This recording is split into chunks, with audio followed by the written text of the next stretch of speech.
Euh, bonjour tout le monde.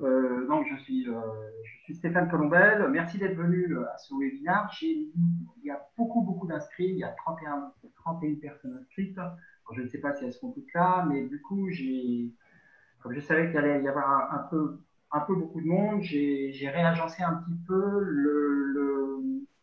l'ordre des thématiques qui a été exposé. Ne vous inquiétez pas, on verra l'ensemble là. Donc, concernant l'outil Zoom que vous utilisez, si vous jouez avec votre souris sur l'outil Zoom quand vous le mettez en plein écran, vous pouvez avoir en bas, va apparaître en bas de votre écran une barre d'outils. Vous pouvez rendre muet, arrêter la vidéo, et vous pouvez également converser, c'est-à-dire que si vous cliquez là-dessus, vous allez faire apparaître évidemment la partie chat avec laquelle vous pouvez évidemment travailler et poser des questions. Par défaut, les micros sont éteints. Ce que je vais faire, c'est on va vous exposer, alors Vital et moi, on va vous exposer dans un ordre tout à fait particulier les thématiques qui sont prévues. Ça ira très vite. C'est vrai qu'on aborde beaucoup de choses en une heure. C'est vrai également que je vous permettrai d'avoir accès quand même à nos supports et nos contenus sur simple demande que vous pouvez inscrire sur la partie conversation chat en mettant évidemment votre adresse mail et je pourrai vous envoyer évidemment les supports. Concernant, je vais alterner moi, ça va être très descendant, c'est-à-dire je vais alterner finalement les vues PowerPoint et ma bouille, surtout PowerPoint, alors que Vital va passer à un aspect beaucoup plus démonstratif de fonctionnement d'une plateforme avec évidemment une démonstration qui est faite. Je vais d'ores et déjà alors, ce que je vous demanderai, c'est pour les questions. Ce que je vous propose, c'est de noter les questions sur la partie chat. Ou alors, de toute façon, en fin de webinar, on laissera les gens poser des questions. Alors, soit ils demanderont la main, soit on traitera évidemment les questions qui seront posées par le chat. Je me présente, je suis Stéphane Colombel, je suis directeur de l'ISIP. J'ai monté plusieurs structures de formation. Je pense avoir une expertise en e-learning. Et Vital Bouju, qui va se présenter tout à l'heure également, est mon coéquipier, collaborateur, co-associé, avec lequel je travaille depuis plus de 15 ans et qui lui est un expert évidemment concernant.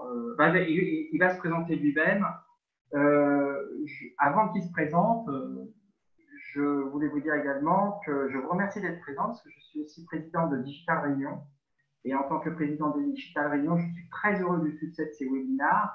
Il a été une initiative de Digital Réunion et qui permet évidemment d'offrir des services gratuits d'initiation ou d'introduction sur différents sujets utiles pour les entreprises. Je laisse Vital se présenter. Oui, bonjour tout le monde. Donc, je m'appelle Vital Bouju. Je suis formateur, enseignant depuis plus de 20 ans à La Réunion. Je travaille pour ESIP, donc l'école, et le centre de formation Zipro. J'interviens aussi à l'UT de Saint-Pierre. Les matières que j'enseigne, c'est principalement de l'informatique, alors de la gestion de projet en informatique, de la programmation. Je fais aussi du réseau. Et au niveau du e-learning, en fait, je m'intéresse aux plateformes du e-learning depuis à peu près le milieu des années 2000. Et bon, j'ai mis en place déjà un certain nombre de plateformes de différents types. Alors aujourd'hui, dans le cadre de la démonstration, ce sera une plateforme bien ciblée. Donc je reviendrai dessus un petit peu plus tard. Voilà, donc voilà les grandes lignes. Oui, donc là, je me permets, est-ce que tout le monde voit mon partage d'écran? C'est-à-dire que j'ai mis ingénierie pédagogique pour mettre en place rapidement le e-learning et on passe tout de suite dans le vif du sujet, si tout le monde est d'accord, évidemment. Donc, qu'est-ce qu'on va aborder là-dessus? On va aborder le cadre législatif, description des principes de base pour la mise en place du e-learning. On fait une démonstration en direct de l'usage d'une plateforme, de l'utilisation également de ses propres ressources et de ses séquences existantes dans le centre. Quelques bases pour la construction d'un cours et d'une séquence pédagogique et je vous montrerai d'autres outils. Alors, le cadre législatif est important parce que le cadre législatif est important parce qu'on ne peut pas concevoir une formation en e-learning sans tenir compte des contraintes administrativo-pédagogiques, administratives et réglementaires. Et si vous voulez pouvoir facturer en toute sécurité les formations que vous faites en e-learning, vous êtes obligé évidemment de suivre, de respecter un petit peu cette contrainte évidemment. Je vais donc, premier élément de cadre législatif, la formation à distance qui s'appelle FOAD, évidemment, dont le e-learning a été reconnu par la loi du 5 mars 2014, donc c'est pas si vieux que ça, comme une modalité de formation légitime au même titre que le présentiel. Donc, je rappelle quand même qu'il y a des définitions des actions de formation par l'article L663-13-1 du Code du travail. Et l'action de formation se définit désormais comme un parcours pédagogique, c'est très important, permettant d'atteindre un objectif professionnel au sens de l'article L6313-2 du Code du travail. Bon, vous le voyez, l'action de formation doit réunir 3 conditions cumulatives: concourir au développement des compétences, permettre d'atteindre un objectif professionnel et être organisé selon un parcours pédagogique.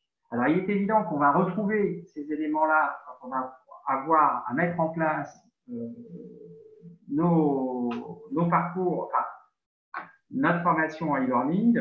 Et évidemment, il va falloir qu'on soit prudent et qu'on respecte toutes les conditions de la loi et réglementaire, parce qu'on va s'apercevoir que, au-delà de la loi qui précise très très peu de choses, nous avons finalement une réglementation qui est extrêmement stricte et contraignante, et c'est cette réglementation qui va nous permettre évidemment de respecter toutes les normes attendues concernant évidemment la mise en place de la formation de e-learning.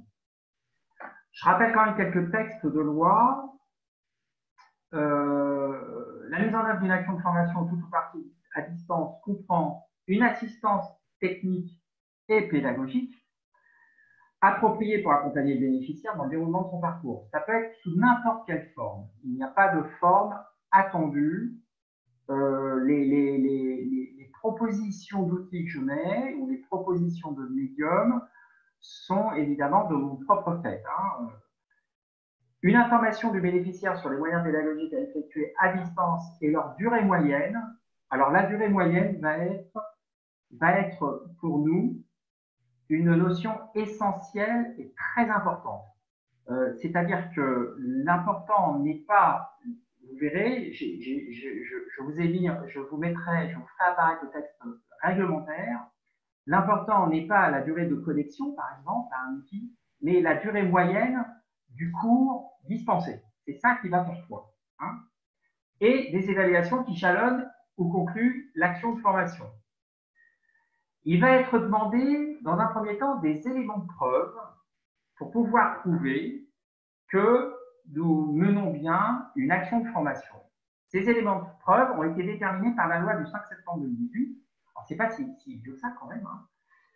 Donc, il y a 3 éléments fondamentaux, et ça ne va pas être suffisant, vous allez voir pourquoi. 3 éléments fondamentaux. Le premier élément, c'est que la formation doit être conçue comme un parcours. Donc, vous ne pouvez plus parler, on ne peut plus parler de modules purs ou d'actions de formation. Il faut que ce soit un parcours, que ce soit une formation très courte ou longue. Bon, évidemment, si c'est court, généralement, le parcours, c'est la journée de formation. Il va falloir démontrer et apporter des justificatifs, et ces justificatifs vont pouvoir, tous les éléments d'information et des données vont pouvoir faire preuve de justificatifs, mais je vais vous donner une liste extrêmement détaillée des justificatifs qui vont être attendus. Et la possible mise en place du protocole individuel de formation, c'est le PIF. Alors, je sais que l'acronyme est particulièrement inélégant, mais il y a une circulaire de 2001 qui perdure, et c'est vrai que le PIF est un contrat, comme un contrat de formation, est important, et on va voir pourquoi. On a quand même, par rapport à un des articles du Code du travail, notamment qui avait paru au journal officiel du 29 décembre 2018, les pièces nécessaires au contrôle de service fait, c'est-à-dire ce que l'organisme de formation envoie. Et en fait, cet article dit très peu de choses, dit seulement que, bizarrement, pour pouvoir facturer et justifier d'une action de formation, il suffit d'envoyer une facture et un certificat de réalisation établi par le dispensateur de formation, c'est-à-dire l'organisme de formation lui-même. Alors, je voudrais quand même aussi faire il n'y a pas que des centres de formation ici, il peut y avoir aussi des entreprises, il y a des structures qui ne sont pas amenées à faire de la formation et qui peuvent faire des formations en interne. Et c'est pareil pour les entreprises, il suffira, en tant que dispensateur de formation, s'ils font des formations en interne, on verra le cas de la FEST, que vous connaissez, que certains connaissent, c'est que le certificat de réalisation est établi donc par l'entreprise qui elle-même fait la formation en interne à l'intérieur de l'entreprise. Donc, on nous demande finalement deux choses, parce que si c'est en e-learning, je vais avoir du mal à avoir des états de présence. On va me demander d'avoir simplement une facture, d'envoyer une facture, et un certificat de réalisation établi par le dispensateur de formation. On va voir la forme du certificat possible, d'une part, mais on va s'apercevoir que c'est largement insuffisant. Et pourquoi? Eh bien parce que on va se retrouver avec les OPCO, les financeurs de formation, un financeur, que ce soit la région, que ce soit Pôle emploi, qui finalement, eux, bénéficient d'une réglementation et d'un arrêté du 21 décembre 2018 relatif aux pièces nécessaires au contrôle. Et on va s'apercevoir qu'il va falloir anticiper, nous, très gentiment, il va falloir que nous puissions anticiper sur les éléments de contrôle possibles. Et c'est là que l'affaire se fait. Donc, le certificat peut préciser, alors, il y a quand même deux termes qu'il faut que, il y aura des choses, mais je vous donnerai les supports. Donc, les opérateurs de compétences s'assurent de l'exécution des actions de formation mentionnées à l'article L 6313.1 dans le cadre d'un contrôle de service fait. Et le certificat devra préciser, peut préciser, mais la liste n'est pas du tout exhaustive. Et là, il y a un arrêté du 21 décembre 2018 relatif aux pièces nécessaires de contrôle, évidemment, qui est que sur ce certificat, on précise l'intitulé de la formation, date de début et de fin de la formation, la nature des activités pédagogiques réalisées, ainsi que le temps estimé, obligatoirement, pour les réaliser. D'accord? Vous pouvez pour ça, évidemment, faire référence au protocole d'individualisation de la formation et des éléments de pratique, mais je vais vous donner une liste précise. Et des échanges intervenus avec le formateur, le cas échéant, c'est ce qu'on appelle l'accompagnement. D'accord? Donc, finalement, on va se retrouver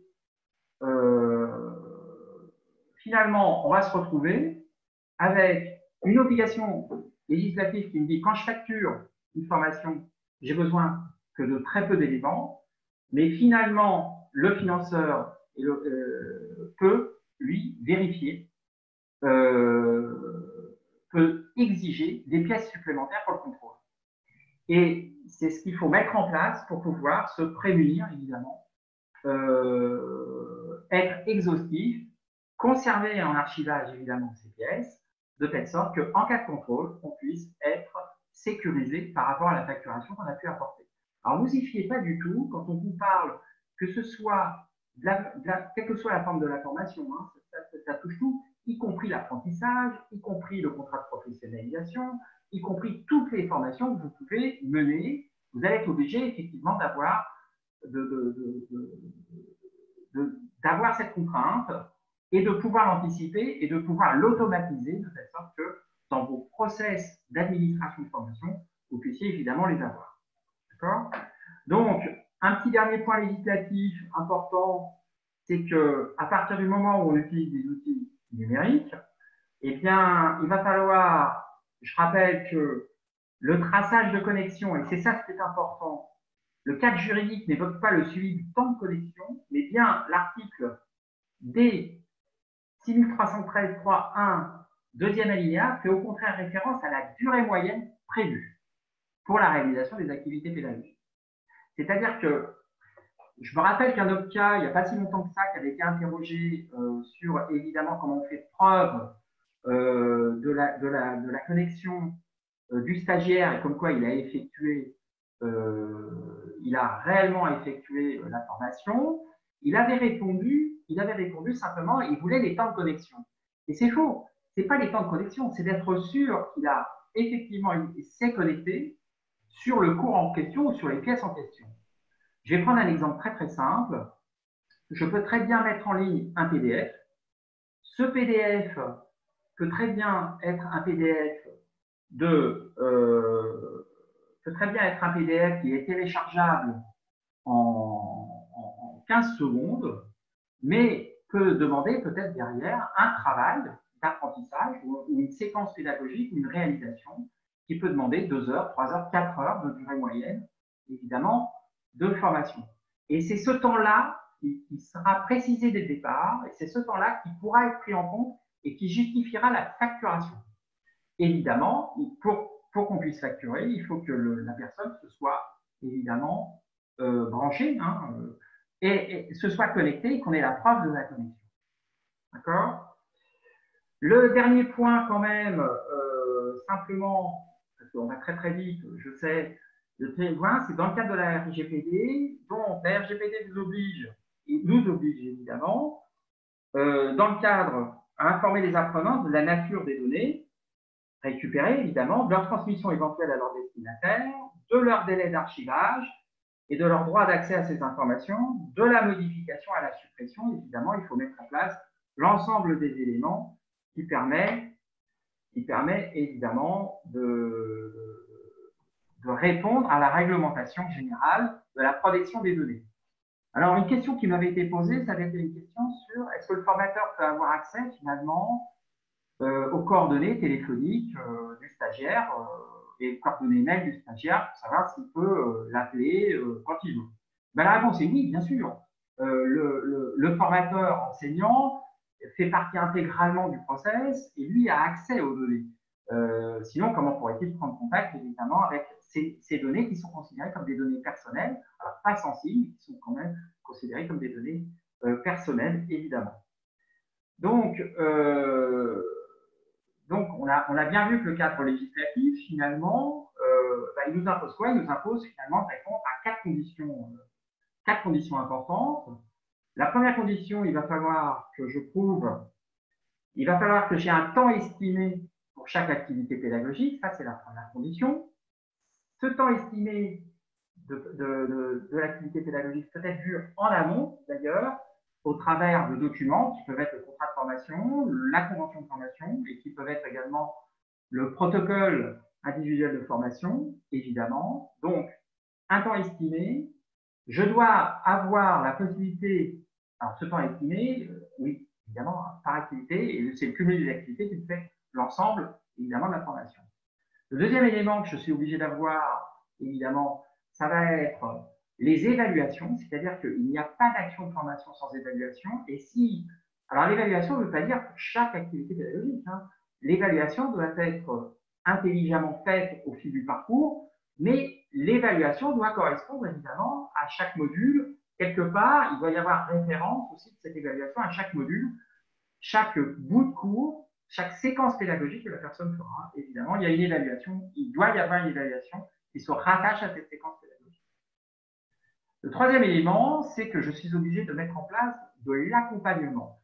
C'est-à-dire que si je ne suis pas capable de trouver l'accompagnement, alors quelle que soit sa forme, que ce soit, alors, le problème de l'accompagnement téléphonique, si vous faites un accompagnement téléphonique, eh ben, vous êtes obligé, le formateur, de remplir une fiche, pourquoi pas, où il dit, ben voilà, moi j'ai contacté la personne de telle heure à telle heure, c'est son numéro, c'était celui-ci, et je fais une attestation comme quoi ben, on a vu tel et tel sujet et que je l'ai contresigné. Si nous utilisons des outils numériques, évidemment, nous avons une traçabilité de ce qui peut se faire. Par exemple, sur un chat, et ben, sur un chat, et ben, on peut avoir des extraits de chat ou simplement des connexions chat. La personne n'est pas obligée de répondre sur un chat. Il suffit simplement qu'il soit connecté, pas forcément avoir une réponse. En tout cas, le chat existe. Ça peut être sous forme de forum, évidemment. Donc, j'ai un accompagnement là-dessus.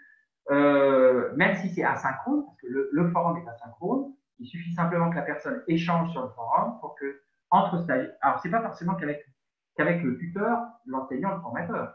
Les échanges sur les forums peuvent être, on verra dans certaines situations pédagogiques, ça peut être simplement entre, évidemment, stagiaires. Hein. Et donc, voilà. Et la quatrième condition très importante, c'est d'avoir du tracking, c'est-à-dire que je puisse avoir quelque part comme quoi la personne, elle est bienvenue tel jour, telle date, à telle ressource, qu'elle a bien accédé à cette ressource, qu'elle a déposé une ressource, qu'elle a participé, pourquoi pas, à une visio, à une classe virtuelle, etc., etc. C'est ça qui va faire preuve que, évidemment, la personne a suivi la formation professionnelle, la formation qui lui a été proposée. D'accord?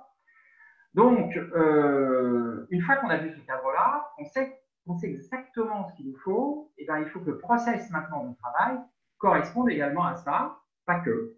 Hein. Évidemment, le process de formation est bien plus complexe, évidemment. Hein. C'est clairement établi. Donc, à partir du projet pédagogique, évidemment, hein, on passe sur à partir du projet pédagogique, il va nous falloir administrer les parcours partagés et ou partage. Alors, ça porte des noms particuliers, on verra lesquels. Concevoir et agencer toutes les séquences pédagogiques. Utiliser au mieux les fonctionnalités et le multimodal, hein, c'est important. C'est-à-dire qu'il y a des outils qui sont plus appropriés à des activités pédagogiques que d'autres. Faire le suivi des activités individuelles de chaque bénéficiaire, respecter les impératifs administratifs et financiers, évidemment, c'est clairement ce qu'il faut faire. Alors, il ne faut pas oublier non plus que il y a des finalités pour la mise en place du learning. Il y a différentes finalités. Il y a le responsable de l'organisme de formation ou l'organisme de formation peut avoir différentes finalités là-dessus. Il peut y avoir une politique de mise en place de e-learning. On peut tout mettre en e-learning, ou pas tout. Alors c'est vrai que là, aujourd'hui, on est dans une situation d'urgence où on a envie de mettre énormément de choses en formation ouverte à distance. Il est clair que, on a envie de tout faire, mais ça se trouve, c'est pas ce qu'on veut faire vraiment sur le long terme. Je m'aperçois que ça va être très court comme temps. Donc, ça peut être mettre à disposition des stagiaires des cours en ligne, proposer des parcours individualisés, offrir une réponse au juste à temps. Bon, voilà, j'ai évidemment élargir l'offre de formation, etc., etc. C'est-à-dire que nos métiers vont changer. C'est-à-dire que vraisemblablement, il va falloir changer de paradigme et préalablement à la mise en place de l'e-learning, définir une politique de stratégie pédagogique, alors que ce soit par stage, par public, financeur, définir une politique d'administration de la plateforme et des responsables référents. Alors, dès qu'on va utiliser des outils techniques, il est clair qu'il va falloir qu'on nomme, dès qu'on a des outils techniques, il va falloir qu'on nomme évidemment des référents. Alors, il va falloir que je nomme un super administrateur, peut-être, ou je vais utiliser les services d'une société externe, d'accord. Je vais nommer des référents qui vont pouvoir administrer les stagiaires, et puis des enseignants ou des formateurs qui vont administrer les parcours, évidemment. La démonstration, Vital Boucher vous fera une démonstration.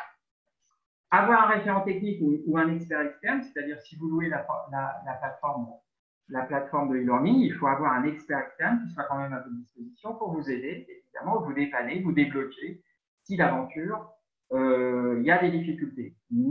Surtout ne croyez pas qu'il suffit en 3 clics, comme on fait un site, il suffit de 3 clics pour gérer une plateforme de e-learning. C'est un peu plus compliqué ça. Je vais aller très vite parce que je suis déjà très en retard. Je ne sais pas pourquoi je suis très en retard, mais bon, c'est pas grave.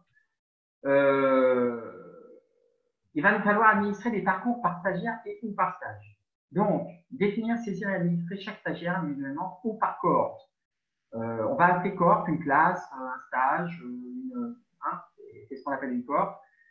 En tout cas, des gens qui vont suivre le même parcours en même temps définir des codifications utiles et repérables du type une nomenclature. Alors, je vous conseille d'essayer de réfléchir à quelque chose dont la lisibilité est claire pour vous, de telle sorte que qui que ce soit arrive sur cette nomenclature, comprenne de quoi ça parle, à quel stage ça correspond, évidemment. La plateforme permet tous les agencements par stagiaire comme par cohorte, comme les deux. Vous pouvez faire ce que vous voulez. La première saisie, c'est l'unité la plus petite qui est le stagiaire, et chaque stagiaire ne peut être rattaché qu'à un parcours. Hein. Le stagiaire n'a pas d'existence s'il n'a pas de parcours rattaché. Alors, je parle de parcours. Quand j'utilise le mot parcours, j'utilise le mot parcours en référence à la réglementation et à la loi française. Hein. C'est ensuite dans les structures pédagogiques et suivant les référentiels, ce n'est pas forcément un parcours, mais c'est ce qu'on appelle un parcours. Hein. L'administrateur gère les stagiaires et les parcours.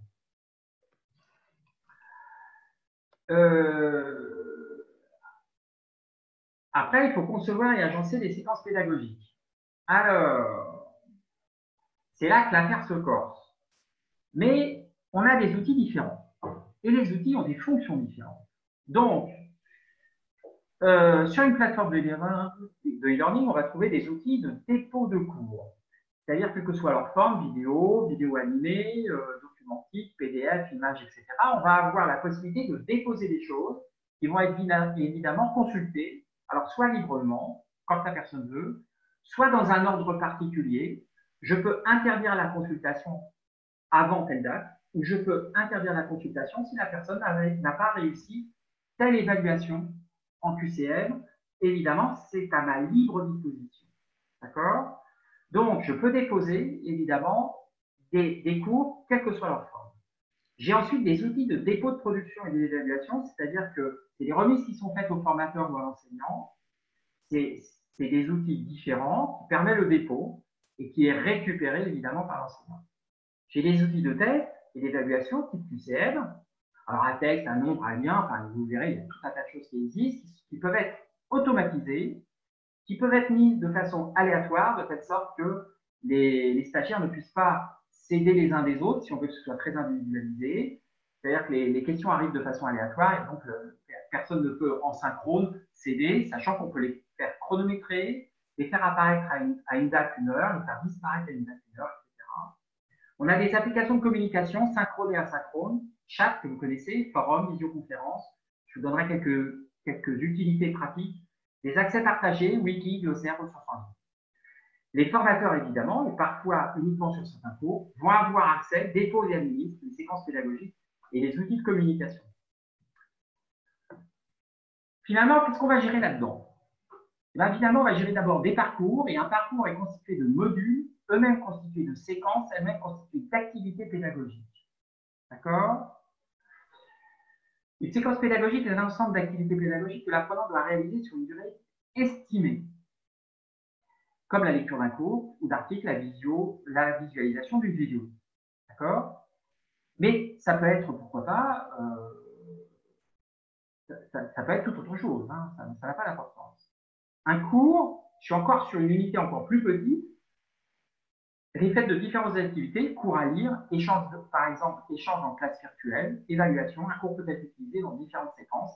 L'important du cours, c'est que le cours, je peux l'utiliser dans ma séquence là aujourd'hui pour tel parcours de formation, mais je peux très bien aussi le faire apparaître sur une autre partie de la formation ou sur un autre parcours.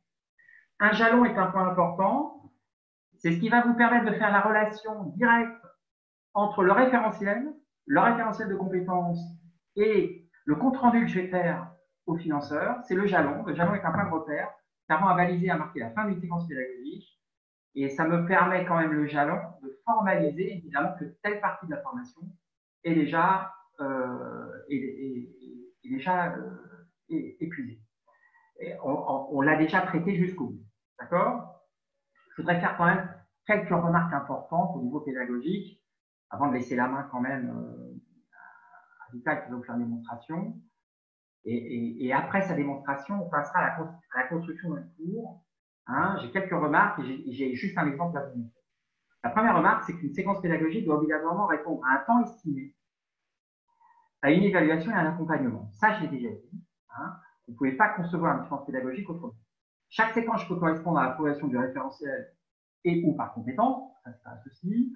Le parcours doit répondre à l'atteinte des objectifs pédagogiques, la contrainte de temps, le suivi des référentiels, les moyens pédagogiques et financiers prévus. Je reviens au temps. Ce n'est pas parce que je passe en e-learning, il va falloir que je modifie mes espaces de temps. Vous êtes tous des formateurs, vous êtes tous des centres de formation, vous avez tous une contrainte de temps. C'est-à-dire, la formation, elle démarre telle date, elle finit telle date, ou alors elle fait tant d'heures. Eh bien, il va falloir que les séquences pédagogiques répondent à ce découpage temporel. On ne peut pas partir dans des choses extraordinairement plus courtes ou plus longues. Il va falloir absolument qu'on respecte ces contraintes-là. On les a déjà, parce qu'on fait déjà de la formation. On va les reprendre et on va les retraduire, on verra comment. Les techniques pédagogiques, méthodes et stratégies doivent répondre aux besoins de motivation et d'attractivité, évidemment, des stagiaires.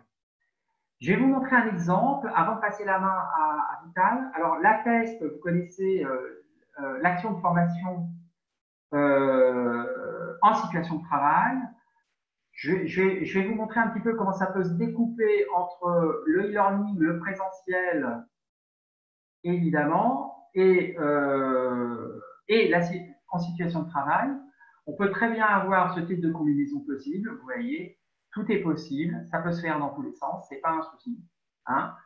Attention, il faut que je colle des jalons, il faut que j'identifie bien mes séquences, évidemment. Alors là, aujourd'hui, du présentiel, on va avoir du mal à en avoir, mais en situation de travail, il y a aujourd'hui des salariés qui sont au travail, qui peuvent suivre ce type de formation, et le reste peut être fait, évidemment, en formation à distance. Hein, ça peut être avec la plateforme de e-learning, qui va nous permettre d'avoir et la traçabilité, évidemment, de tout ce qu'on fait, et qui va nous permettre de répondre en termes d'outils de communication, d'outils de traçabilité, aux exigences réglementaires qui nous sont imposées. Donc, l'accompagnement alors attention, faire le suivi des activités individuelles de chaque bénéficiaire, l'accompagnement de toute forme, respecter 5 impératifs administratifs et financiers, parcours décrit, conventionnement, le protocole individuel de formation, temps pédagogique estimé, évaluation, accompagnement formalisé et outils de tracking. Je vous donne des exemples d'éléments de preuve que je vous communiquerai. Suivant les situations ou activités, je ne sais pas si vous lisez très bien, par activité, il y a des éléments de preuve qui sont possibles à apporter. Je pourrais vous fournir la liste si vous le désirez, mais si je change par exemple échange à distance, attestation de suivi à distance avec visa de l'apprenant et du formateur, alors des fois je n'ai pas l'apprenant, ou extraction tout simplement du tracking que j'obtiens de ma plateforme, ou copie extrait de forum. Mais c'est pareil, si j'ai lecture des activités sur support imprimé, dépôt d'un résumé, réponse au quiz ou compléter un wiki, si la personne rend des devoirs, évidemment, c'est une preuve quand même du suivi de la formation. Je laisse Vital Bouju vous démontrer en direct l'usage d'une plateforme et je reprendrai la main après pour tout ce qui va être ingénierie pédagogique, c'est-à-dire comment nous allons construire avec les ressources que nous possédons déjà. Ce n'est pas la peine aussi de reconstruire les ressources. Avec les ressources que nous construisons déjà, comment nous allons pouvoir nous adapter, faire du e-learning une opportunité, des nouveaux outils pour pouvoir évidemment faire une séquence pédagogique. Et je laisse la main à Vital Bouju. Merci. Très bien. Alors, ce que je vais faire, je vais rentrer dans le vif du sujet en vous montrant certaines fonctionnalités qui sont en place dans une plateforme de e-learning. En fait, on va se contenter des fonctionnalités, je dirais, essentielles et très standards. Alors, pour ce faire, je vais faire un partage d'écran. Donc là, attendez quelques secondes, que ça réagisse.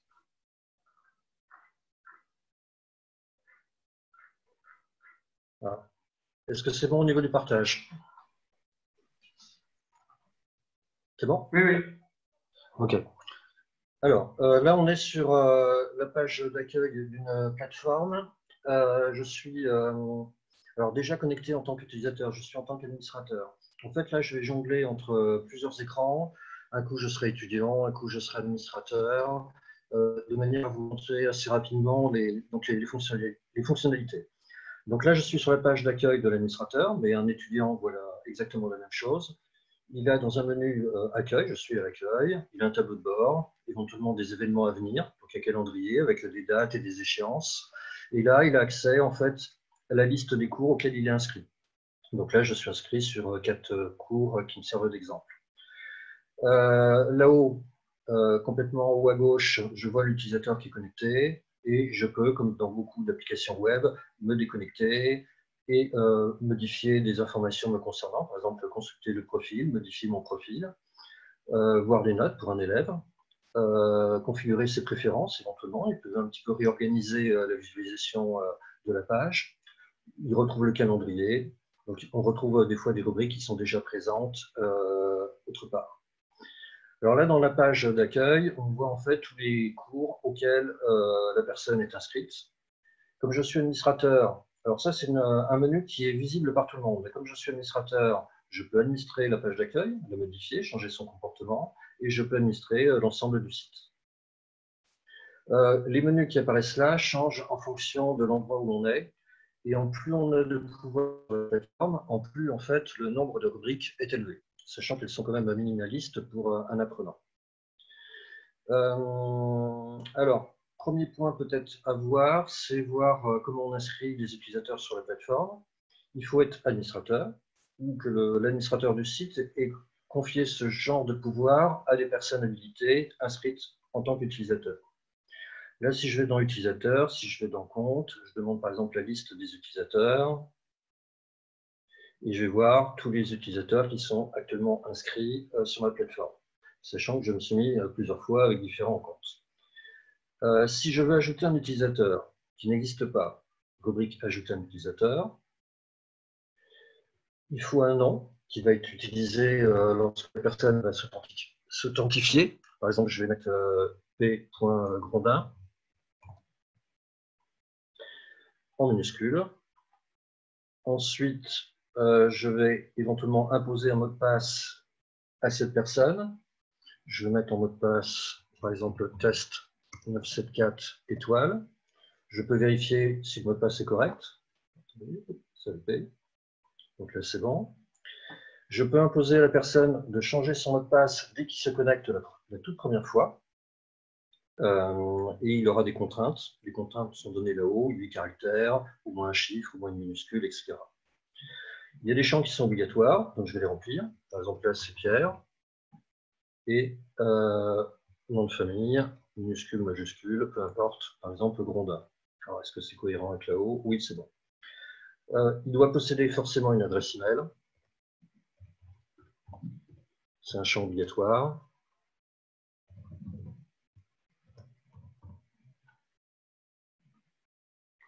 Et j'ai plusieurs configurations que je peux choisir, notamment je peux choisir le fuseau horaire.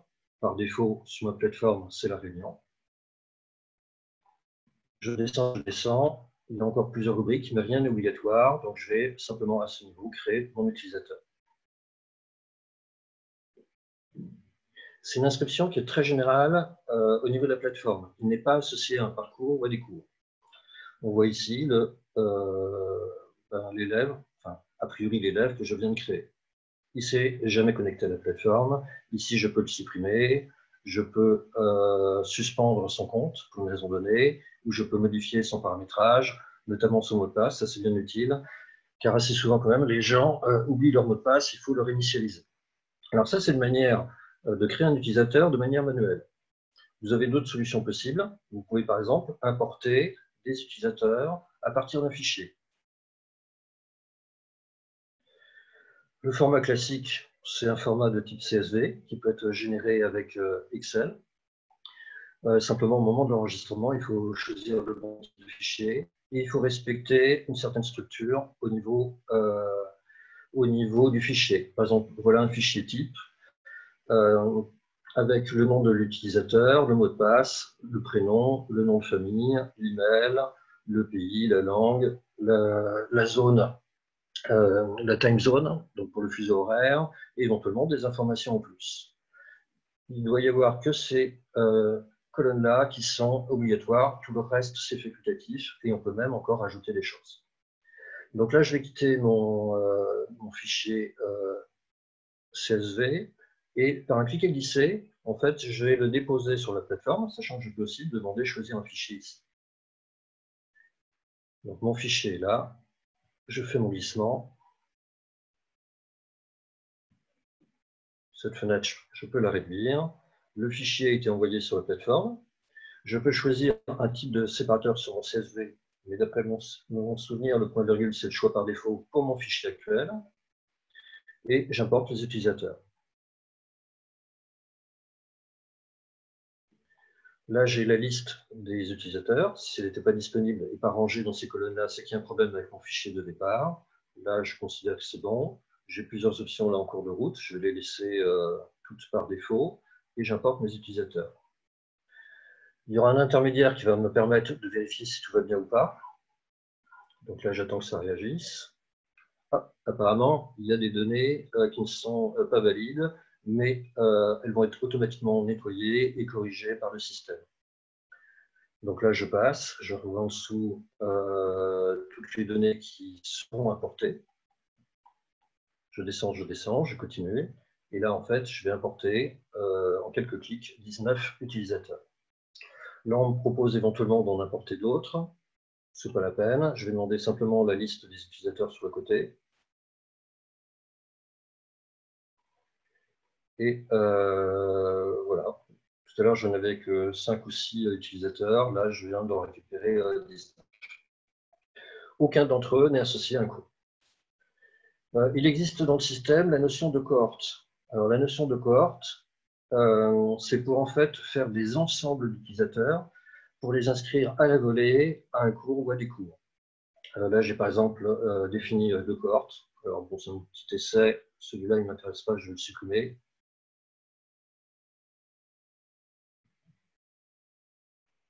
Ok, c'est bon, on me demande de confirmer la suppression de cette cohorte. La suppression d'une cohorte ne supprime pas les utilisateurs qui étaient associés. Les utilisateurs sont toujours là. Et on peut mettre un utilisateur dans plusieurs cohortes. Alors j'attends que ça réagisse, c'est en train de tourner là. Ok, ça va bien réagir.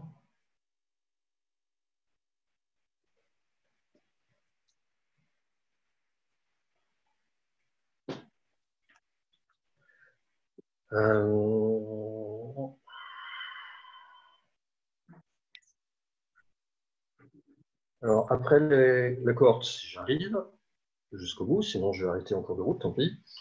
Je vais vous montrer comment créer et modifier un cours. Et c'est à partir du moment où un cours est créé que l'on peut en fait lui associer des utilisateurs ou des cohortes. Bon, je pense que là, tant pis, je vais arrêter en force. Donc la cohorte, à mon avis, n'est pas supprimée. L'ajout d'utilisateurs dans une cohorte, c'est relativement simple, hein, c'est dans la rubrique le cohorte. Alors maintenant, je vais passer au cours. Alors pour créer un cours, il faut aller, alors je vais réduire la rubrique utilisateur dans la rubrique cours qui est ici, gestionnaire des cours et catégories. Ok, ça réagit. Ici, j'ai défini quelques catégories de cours, si je vais en créer une nouvelle, par exemple.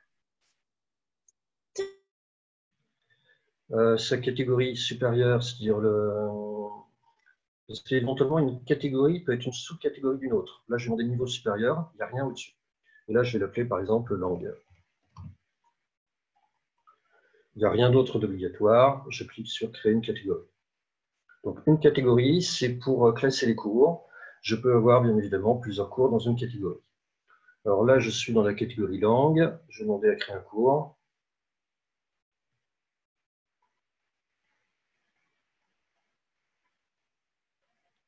Et ça va être un cours, par exemple, d'espagnol.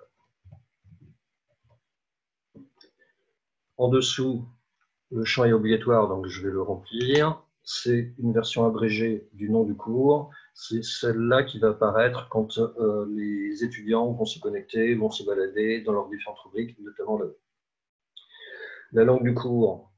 Bon, je ne vais pas l'imposer. Normalement, ce serait peut-être bien de mettre espagnol pour que tout l'environnement soit en espagnol. Là, je peux régler sa disponibilité. Je vais la rendre disponible à partir d'aujourd'hui. J'ai plusieurs autres réglages, mais là, je ne vais pas m'en occuper. Là encore, j'ai plein de réglages. Je peux les développer à chaque fois, regarder à quoi ça correspond, regarder les aides correspondantes, etc. Là, je vais tout laisser par défaut. Je vais demander enregistrer et afficher.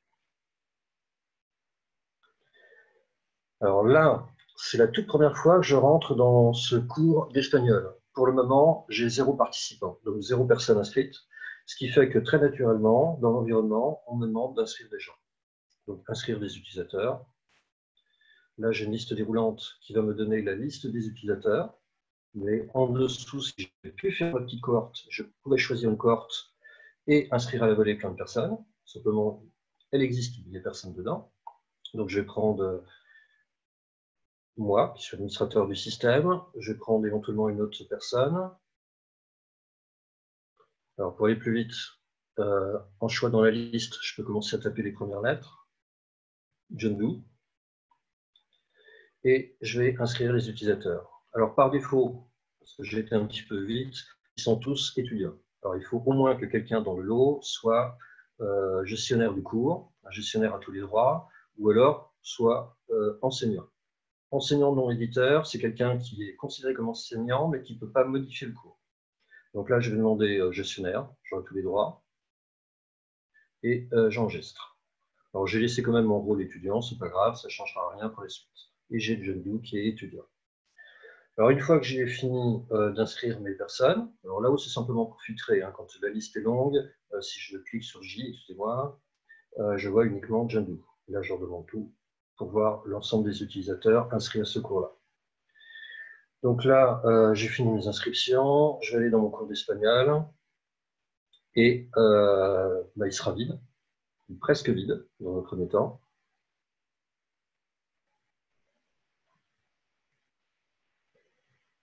Ça, c'est les aléas du direct. Alors, il est presque vide dans le sens où il y a quand même une rubrique qui s'appelle Annonce, que je peux éventuellement masquer pour les élèves, et ça a été découpé par défaut en 4 sections. C'est éventuellement quelque chose que je peux modifier, associé à la notion de semaine, ou alors de journée, ou alors de thème. Mais mon cours, je décide de le découper en 4. Par exemple, là, je décide de mettre jour 1, et je préfère la même chose, jour 2, jour 3, jour 4. Si j'ai pas assez de sections, je peux en créer. S'il y a des sections en trop, ici, en fait, je peux les supprimer. Si je veux pas que les apprenants puissent voir une section donnée, parce que je travaille dessus, ou alors je considère qu'elle ne doit être visible que dans une semaine, je peux éventuellement cacher la section. Alors, dans une section, comme par exemple dans jour 1, je vais rajouter des activités. Alors, les activités, dans cette plateforme, vous en avez plein. Alors, il y a plein de types, sachant que dans la pratique, on en utilise en général 4-5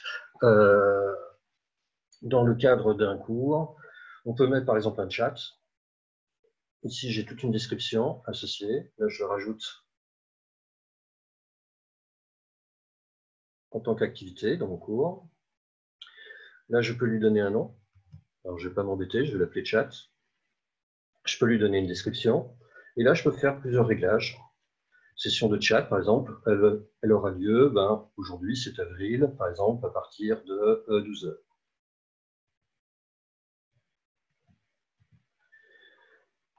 h. Plein d'options possibles. Et là, je vais vite. Je peux demander d'enregistrer et afficher, ou alors enregistrer et revenir au cours. Et voilà, dans ma première section, qui s'appelle jour 1, j'ai mis une activité de type chat qui est programmée. Alors, je vais rajouter quand même une autre activité. Un des grands classiques, c'est un fichier, par exemple un fichier au format PDF. Ici, je vais donner un nom pour mon fichier, par exemple support numéro 1. Éventuellement une description. Et là, il faut que je lui joigne un fichier. Donc, il faut que j'aille chercher ça, par exemple, ce fichier PDF.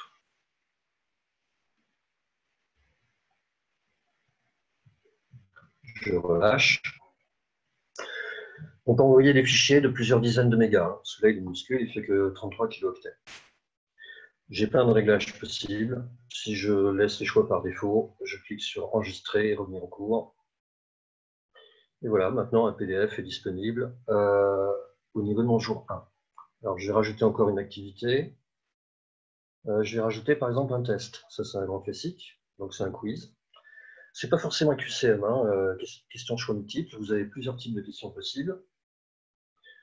Je ne vais pas m'embêter. Là, je vais l'appeler quiz.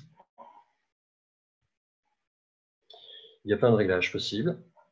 On peut régler les notes pour que la personne puisse être considérée comme étant ayant validé ce quiz, par exemple une note de 10 sur 20. Je peux lui donner plusieurs tentatives, donc là illimité, ou restreindre le nombre de tentatives au quiz à 1 ou 2 fois, etc.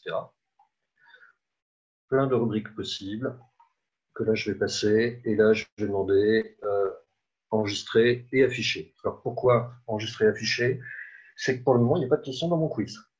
Donc c'est le premier truc que va me demander l'application. On me signale aucune question n'a été encore ajoutée, donc on me demande de modifier le test. Je vais. Et là, je peux rajouter une question. Alors, il y a la notion de banque de questions, si les questions sont déjà faites. Je peux construire un nouveau quiz à partir d'une banque déjà existante. Mais là, je vais construire une nouvelle question. Vous avez plein de choix possibles au niveau des questions, enfin, du type de question. Le grand classique, c'est le choix multiple. J'ajoute. Là, il faut donner un nom à la question. Alors souvent, je mets Q1, question 1, question 01, quand j'ai plusieurs dizaines de questions. Là, c'est le texte de la question. Pourquoi? Petit point. Ça, c'est une pondération. Souvent, je laisse 1. Et là, c'est les réponses. Donc là, je vais mettre, par exemple, le REP 1, la REP 2.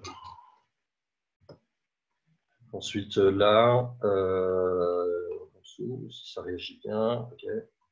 REP 3, je vais considérer qu'il n'y a que 3 réponses. Et pour préciser quelle est la bonne réponse, en fait, ici, j'accorde une note de 100% si quelqu'un choisit la réponse 1. Si on ne met aucune, en fait, ça sera considéré comme étant une fausse réponse. Alors, j'ai plein de rubriques, mais là, je considère que 3 réponses. Je peux rajouter encore des rubriques en plus si je voulais. Je peux faire des petits réglages. Mais là, je vais me contenter d'enregistrer.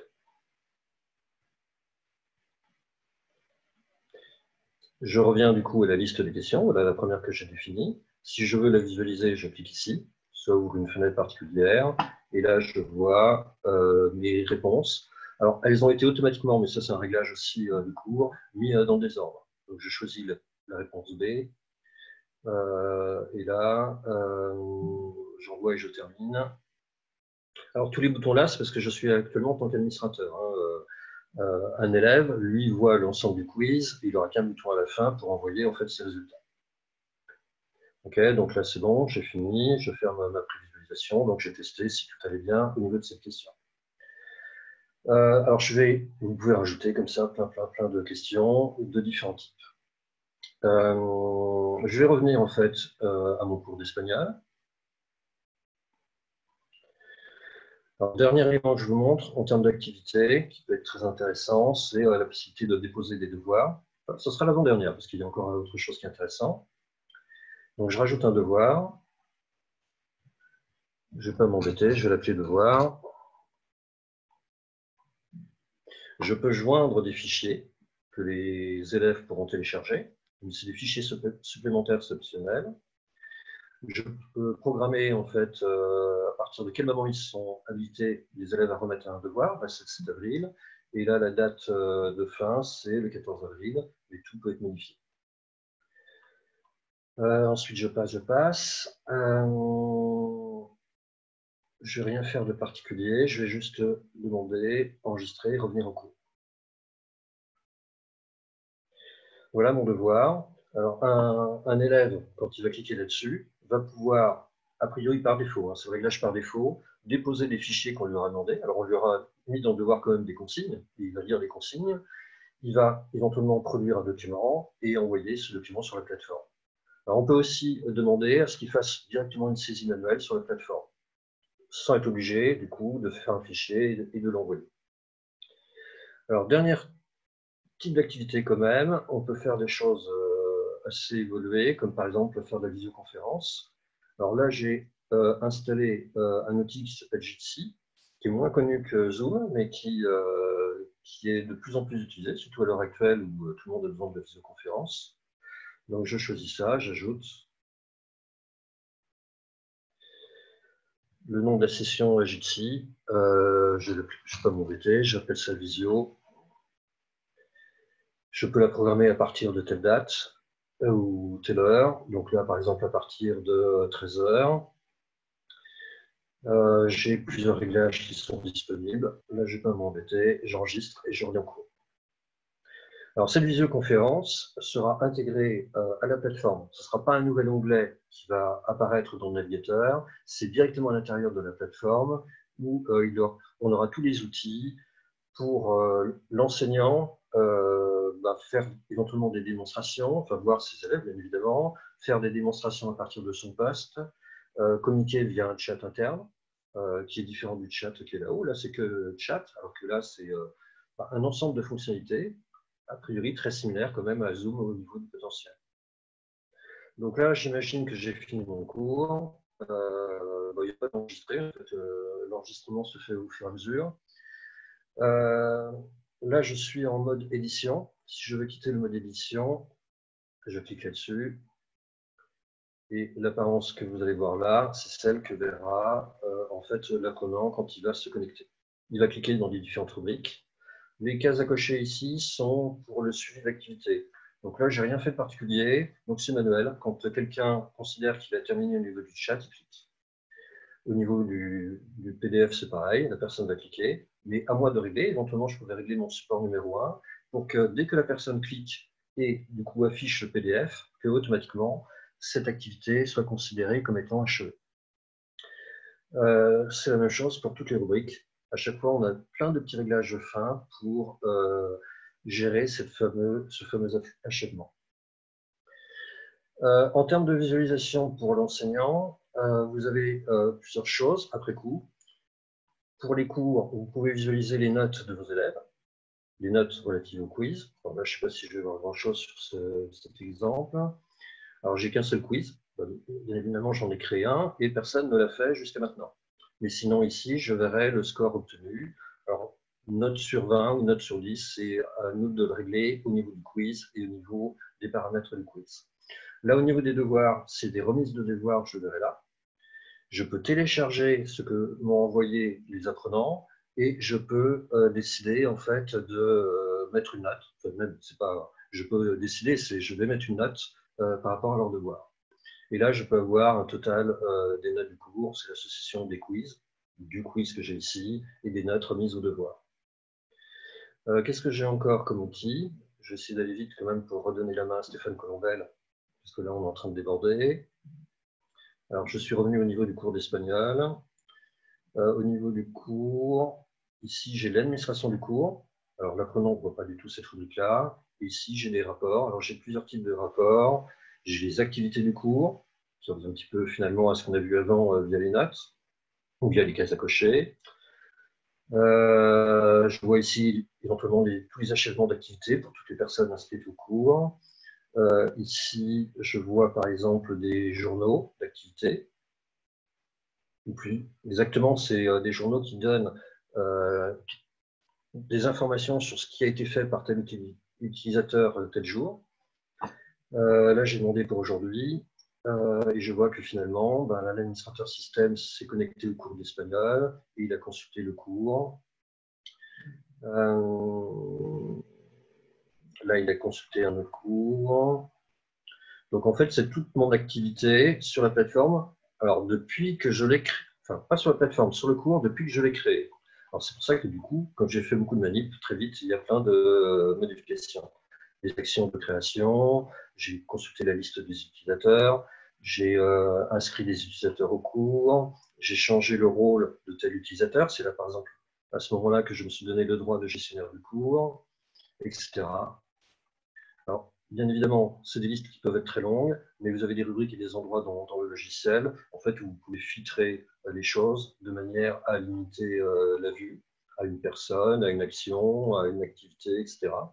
Et vous aurez aussi, alors pas dans celui-là, mais la possibilité d'exporter ça sous forme de fichier CSV pour ensuite le retraiter dans Excel, faire des vérifications dans Excel, faire des tableaux dynamiques et autres.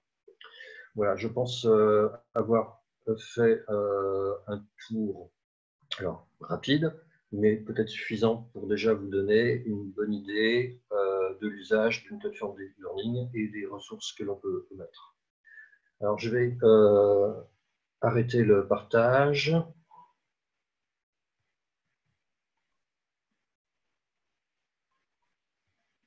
Sauf que je ne retrouve plus leur brique pour mettre fin au partage. Hop. Ah, voilà, c'est bon. Merci Vital. Voilà, merci beaucoup.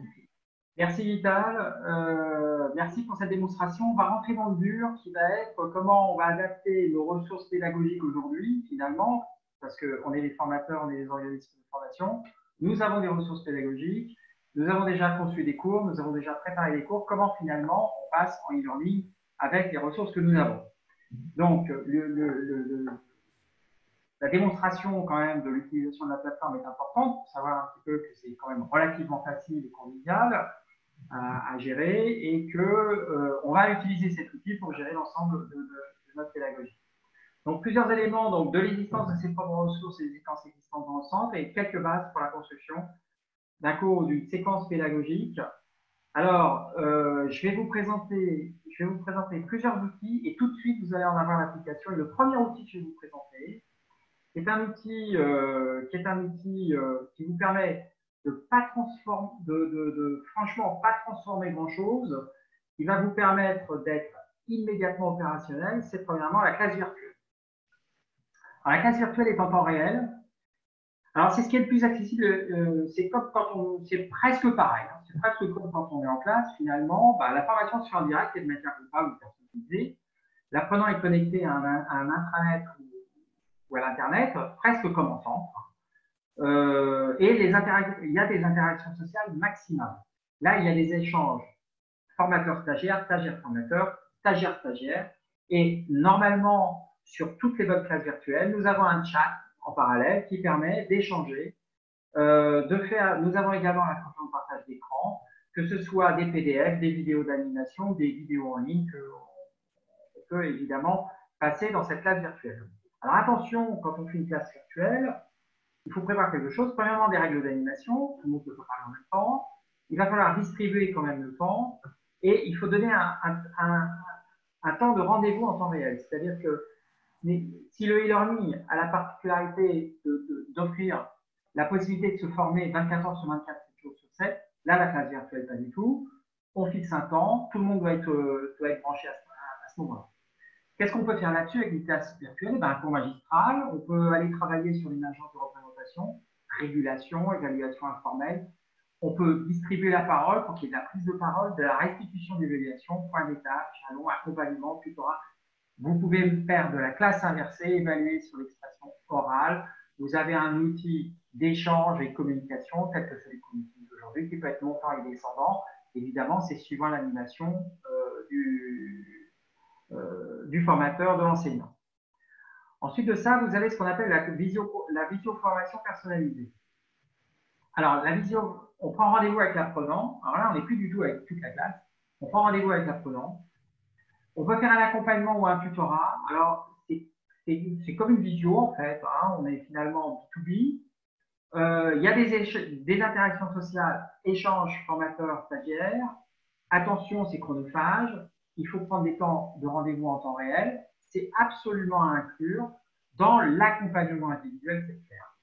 Alors, on peut faire de la régulation, on peut travailler sur le projet personnel.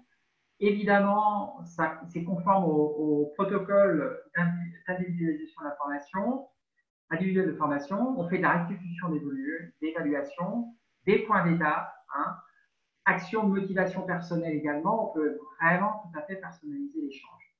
L'avantage, c'est qu'on a une grosse interactivité, une personnalisation et une visualisation du tuteur-formateur.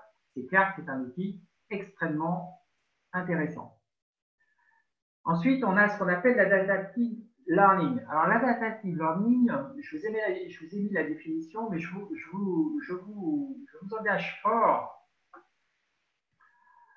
Je vous engage fort à aller voir un opérateur qui s'appelle le projet Voltaire. Alors, le projet Voltaire, c'est un opérateur de métropole parce que c'est tout à fait de l'adaptive learning. Derrière, il y a de l'intelligence artificielle. C'est-à-dire que, quel que soit le stagiaire, quand vous commencez une formation, en fait, le logiciel va s'adapter à votre niveau, à vos réalisations, à vos réponses.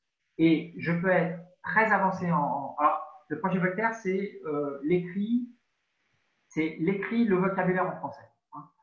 Le projet Voltaire, ce qui est intéressant, c'est que quel que soit le stagiaire, va s'adapter et je vais avoir un projet et je vais avoir un suivi individuel avec du tracking et tout ça, tout à fait intéressant. Alors, c'est pas cher du tout en plus, les licences en ce moment, je crois que sont gratuites pour les enseignants. Sinon, de toute façon, alors il y a deux types de licences, faites attention. Il y a des licences avec validation au bout, mais pour vous, vous pouvez prendre des licences sans validation. Et c'est vraiment pas cher, c'est une licence à l'année par stagiaire. Je crois que c'est aux alentours de 30 € par année par stagiaire.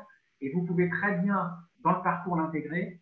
C'est excellent. En fait, derrière, il y a un algorithme d'intelligence artificielle qui va faire que le stagiaire va toujours avoir un contenu adapté à son niveau et à ses réponses.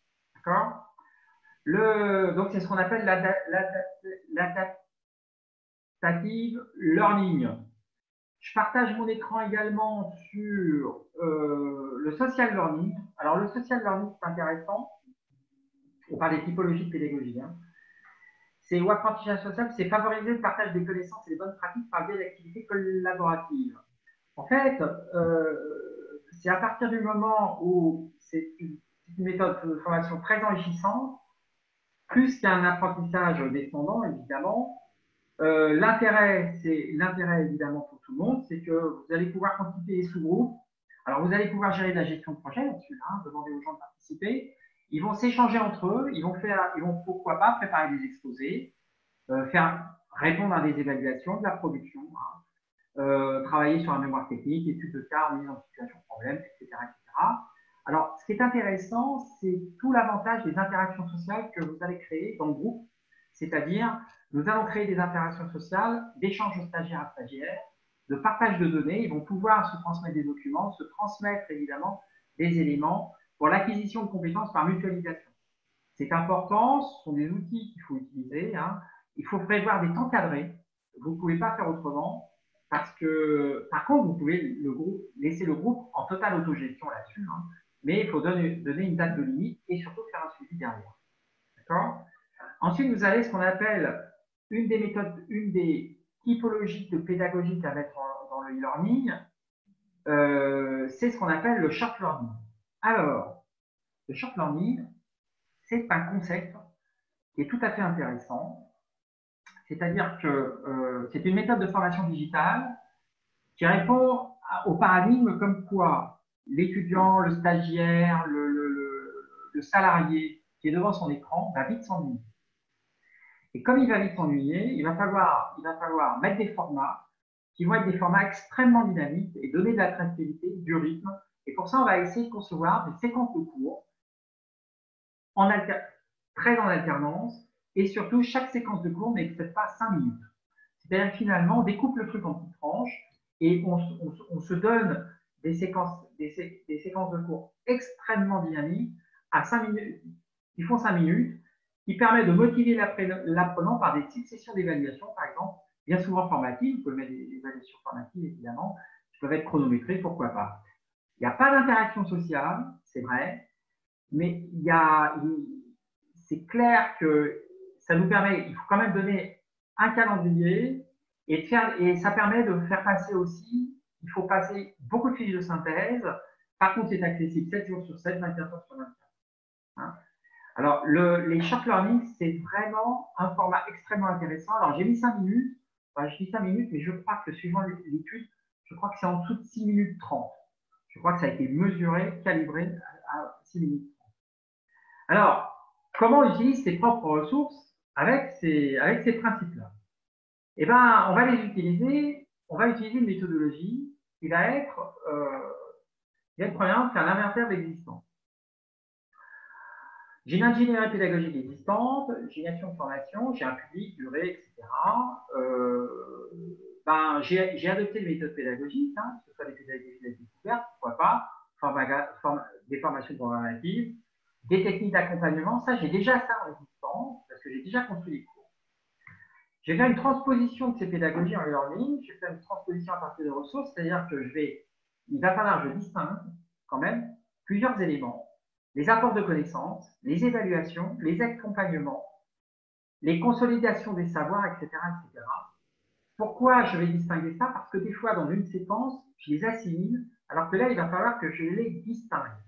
Et ça va être le premier travail de distinguer finalement les activités pédagogiques dans une séquence pédagogique. Quand je vais les distinguer, je vais utiliser les nouvelles techniques pédagogiques, c'est-à-dire les retours, je vais utiliser la visioconférence, les retours visuels, le chat, les sondages, discussion, parole, apprentissage et évaluation, et c'est avec ça que je vais pouvoir construire mon cours. Attention, j'ai toujours mes impératifs de temps à calibrer. Et je vais anticiper les difficultés. Alors, je voudrais quand même vous dire pour les MOOC, alors vous avez vu, vous avez les universités qui mettent en place des MOOC, vous avez beaucoup de gens qui mettent en place de la formation gratuite en ligne.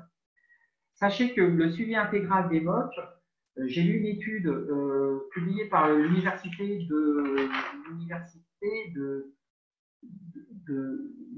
bretonne, je crois, de Nantes, je ne me souviens plus, qui avait fait une étude sur les MOOC. Les MOOC, le suivi intégral des MOOC, c'est-à-dire les gens qui s'inscrivent gratuitement à ces formations, c'est 5% au mieux.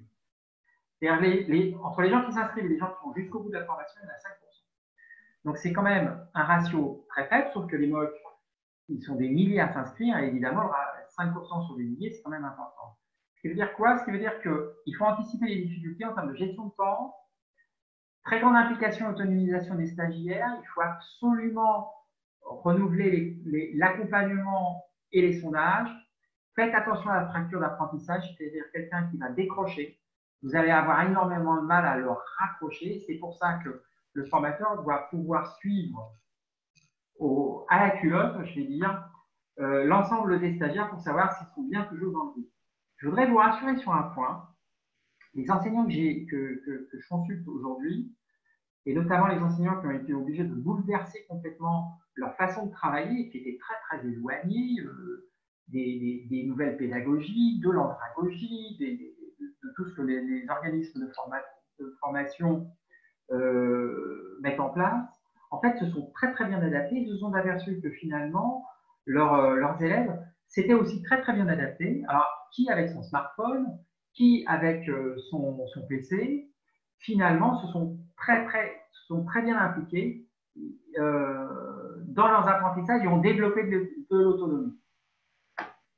Donc, la construction d'un cours et d'une séquence pédagogique, je vous rappelle quand même les points principaux, quelques rappels sur les motivations pédagogiques. La première motivation, c'est quand même l'apprentissage est un acte social, je vous rappelle. Donc, il va falloir songer à développer le lien social, formateur, stagiaire. L'apprenant est motivé par la reconnaissance. Donc, il va falloir renvoyer, louer chaque progrès, donner de la reconnaissance, diffuser des notes, des clés d'évaluation, des conseils individualisés sur les qualités humaines développées par la personne. L'apprenant est motivé également par la reconnaissance sociale, c'est-à-dire mettre en avant les résultats du groupe, afficher à tous les évolutions de chacun, faire des compliments, etc., etc. Il faut absolument mettre en place le plus d'outils de communication pour la reconnaissance sociale et l'acte social. Évidemment, ça correspond également à un projet individuel, mais clairement que, quel que soit le public, il faut renvoyer, évidemment, travailler sur ces axes-là.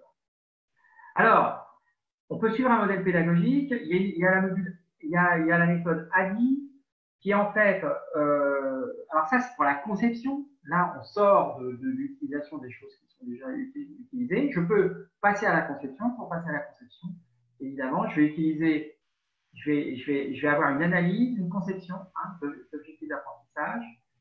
La définition des objectifs d'apprentissage est à relier au niveau de la performance définie par le plan de formation, je vous le rappelle quand même. Et les plateformes, parfois, le traitent, ne vous inquiétez pas. Développement, élaboration du contenu, storyboard, mise en œuvre, évaluation, évidemment. Un parcours d'apprentissage est alors structuré pour être éventuellement personnalisé en fonction des différents profils de participants. Alors, finalement, on a plein de bonnes intentions. Comment ça peut se traduire? Je vous ai fait une traduction en 3 étapes. Tiens, j'ai oublié de marquer étape 3. Je suis revenu en arrière. Attendez, je me suis mélangé les pinceaux dans mon affaire. C'est pas très grave. Pof. Et pof.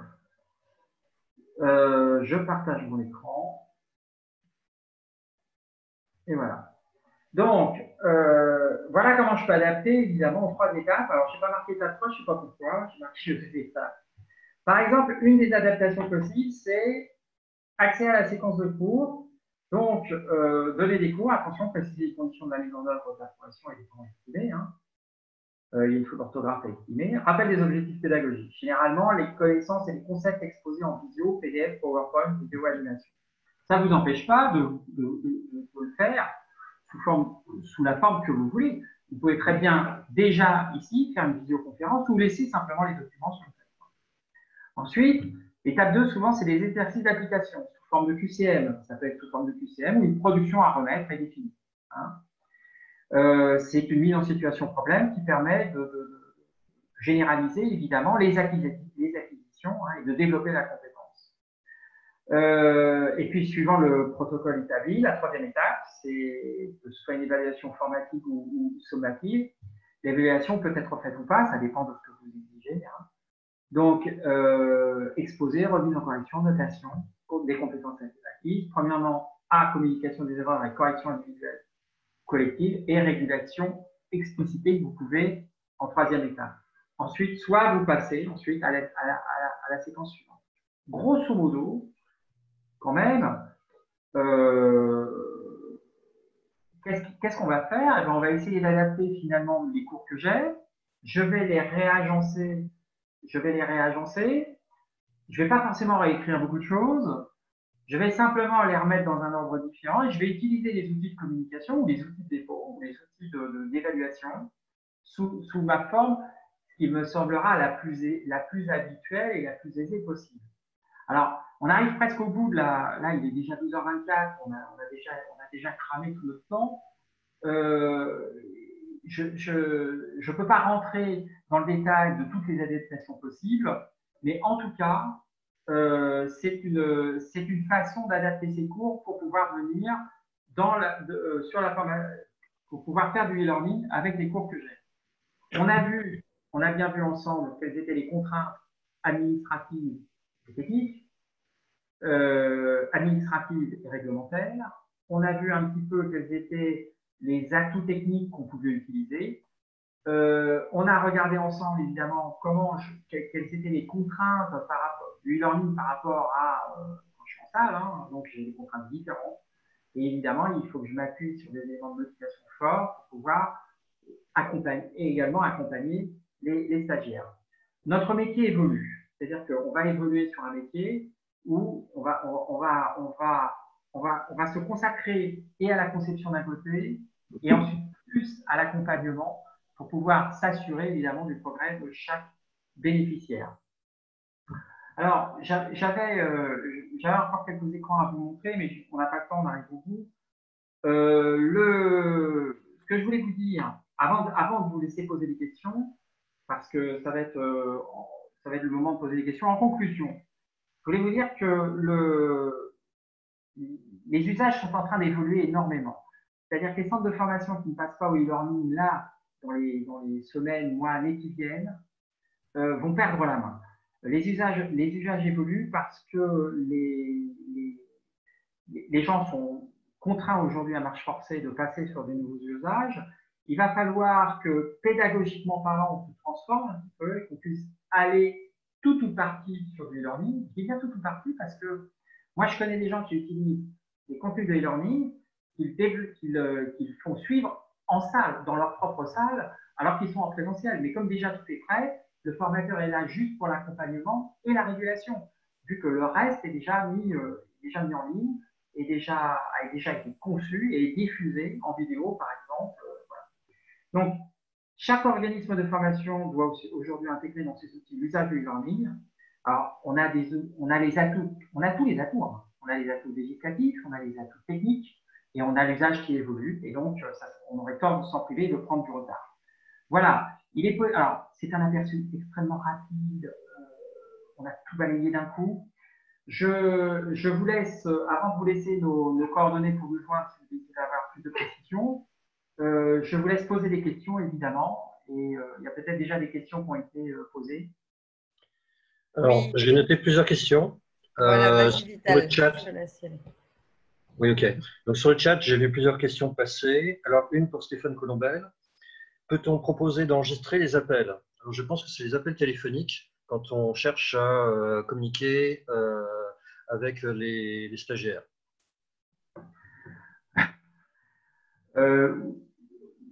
Oui, pourquoi pas. Enfin, c'est se compliquer énormément.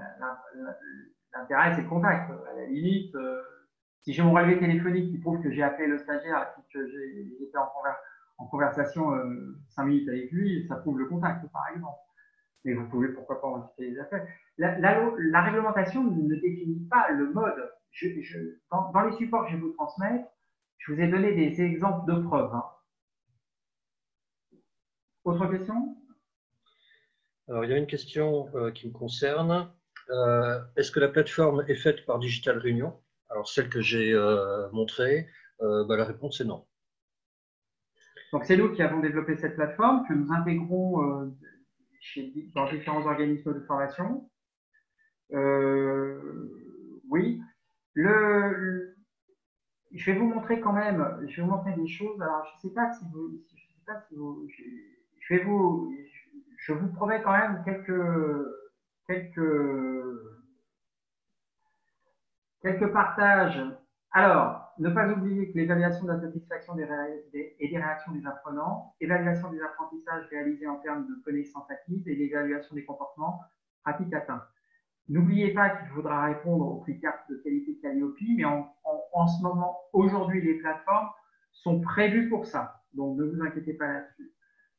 Alors, pour finir, vous avez beaucoup d'offres gratuites d'accès des contenus en ligne. Je vous donnerai les liens qui sont diffusés par le gouvernement. Vous avez des entreprises qui vendent des contenus de cours. Ça peut être intéressant. Je vous ai parlé du projet Voltaire. Vous avez la possibilité de faire des certifications en ligne, hein, au-delà de l'évaluation. Je vous donnerai quand même un lien. Vous avez des éditeurs de support de cours en ligne. Vous pouvez acheter les cours que vous mettez sur votre plateforme que vous vendez derrière. Je vous ai mis un lien. Vous avez des jeux interactifs en ligne de e-learning que vous pouvez également intégrer. Vous avez des outils de création gratuits de vidéo-animation. Vous savez, c'est des vidéos où vous avez des personnages qui vous permettent d'agrémenter quand même un texte ou une démonstration que vous avez à faire. Toujours dans les supports, je vous conseille ce tutorat qui a été développé par le CNED. Je vous le mettrai également en lien, qui est un tutorat qui est réservé. Ce tutorat est excellent.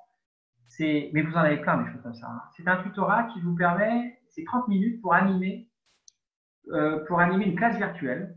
C'est le CNED qui a édité ça qui le met en ligne, hein, qui le propose, d'animer une classe virtuelle qui permet aux formateurs de bien gérer, de bien animer une classe virtuelle. C'est très très bien fait, c'est super pratique.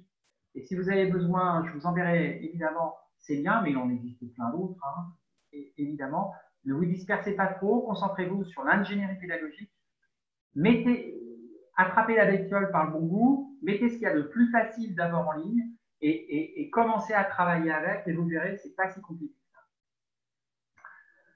Je crois qu'on est pile poil dans les temps, sauf s'il y a des questions. Non, c'est bon, tu peux j'ai rallongé, on a encore 10 minutes maxi, on va dire, s'il y a des questions là tout de suite. Vous pouvez activer vos micros ou utiliser la ligne de chat. Oui, j'ai une question concernant les droits à la propriété intellectuelle. Oui, alors je ne l'ai pas abordé, effectivement, je ne l'ai pas abordé dans ce webinaire, ça mériterait un webinaire supplémentaire. Ouais. Il y a une réglementation, il y a des lois. En tant que centre de formation, si je demande à un salarié de produire du contenu, le contenu m'appartient. Et si je fais intervenir un sous-traitant et que je lui demande de mettre sur ma plateforme du contenu qu'il a développé, il faut déjà qu'il me donne son accord, il faut que je respecte. Comment contractualiser ça?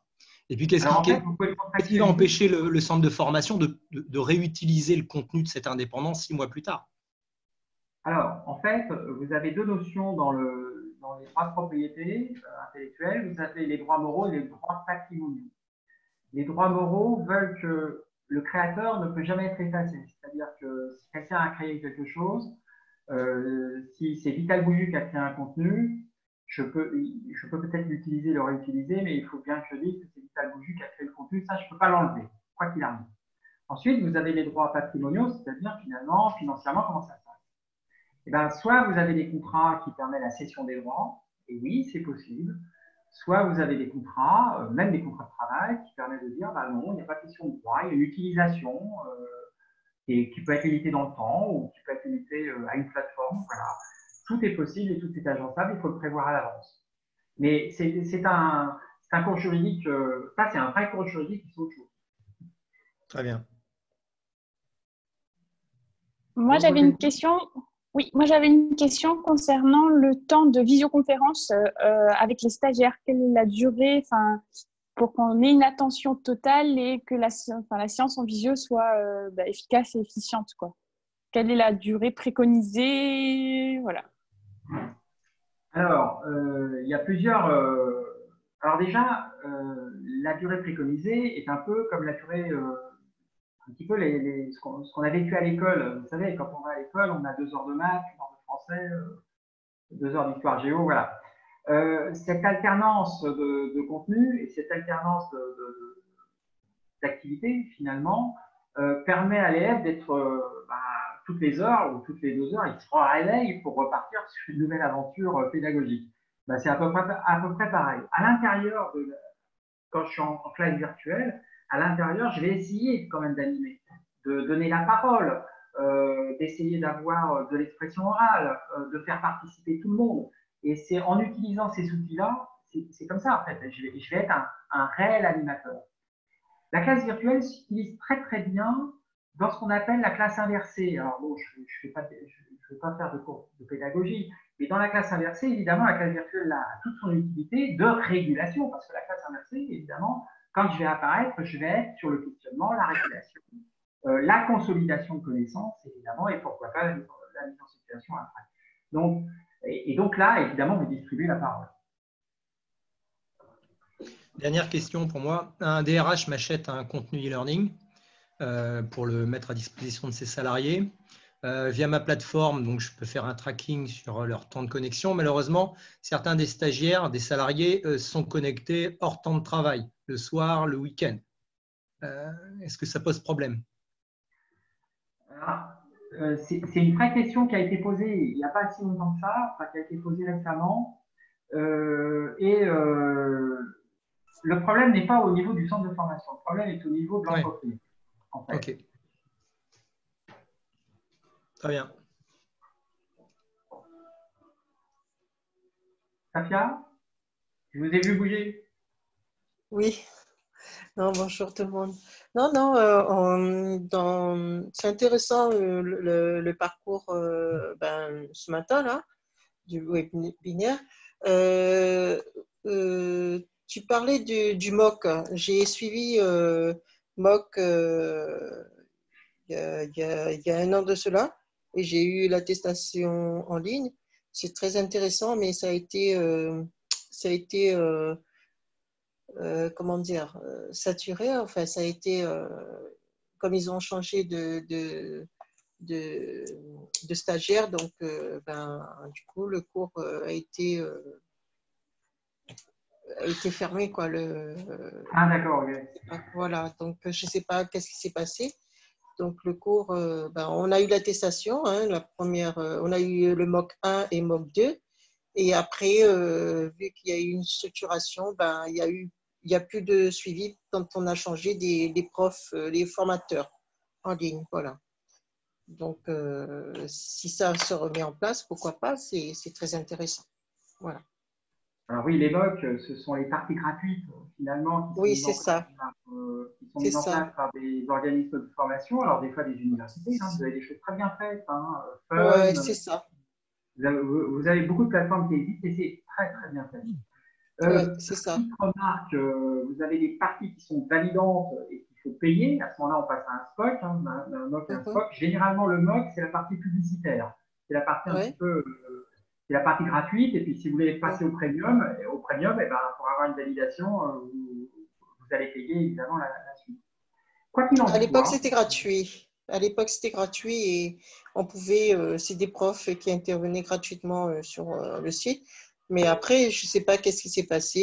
Il y a eu changement, comme je disais, il y a eu changement de prof et puis tout le monde a abandonné, donc le site a été fermé. Et voilà, maintenant, si ça se refait, pourquoi pas. Et concernant le Earning, est-ce que vous faites la validation des acquis de l'expérience? Alors, on peut très bien faire de la validation, tout à fait. Alors ça, c'est une excellente question. Vous pouvez très bien prévoir un parcours et des échanges pour la VAE. C'est absolument pas interdit. C'est même un outil tout à fait adapté. Oui.